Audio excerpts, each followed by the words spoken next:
Hello বন্ধুরা, আশা করি সবাই ভালো আছো। এই গরম, প্রচণ্ড গরমে একদম পাতলা মাছের ঝোল খাওয়া হচ্ছিল। এই আজকে মাংস নিয়ে এসছে। এই যে মাংস ধুয়ে দই মেখিয়ে রেখেছিলাম, আমি টক দই মেখে রেখেছি। ওর বাবা রান্না করলো কম মশলা দিয়ে, মশলা বেটেছি, পেঁয়াজ রসুন আদা ধনে জিরে। আর এই যে দেখো না, ওর বাবা মাংস কাটে এক একটা লেগ। কি গরম! লেগ কেটেছে কেন, একটু ছোট করা যায় না? এর মধ্যে অনেক কিছু ঢোকে তা না, এই এই এক একখান বড় বড় পিস কাটবে। এত বড় পিস মাংসের করা দরকার? হ্যাঁ, এর মধ্যে সমস্ত মশলা টশলা ঢোকে না, বললেও শুনবে না। ওনার শুধু বড় বড় মাংসের পিস চাই, একদম বড় বড় করবে।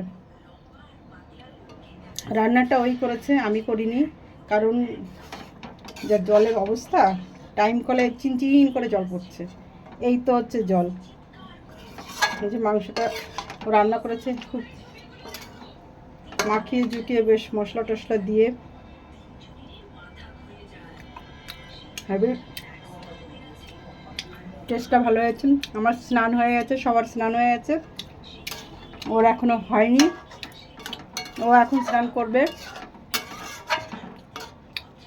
সে দেখলাম কম ঝাল মশলা টক দই দিয়ে বেশ ভালোই করেছে রান্নাটা, বেশ ভালোই করে।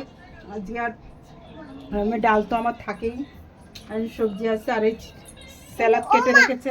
এই যে এসে গেছে আমার, এই যে আমার ভূতের কার্টুন এসছে, ভূতের কার্টুন দেখবে বলে ভূতের কার্টুন এসছে। এই যে এই যে দেখো, ওই যে শুরু হয়ে গেছে ভূতের কার্টুন।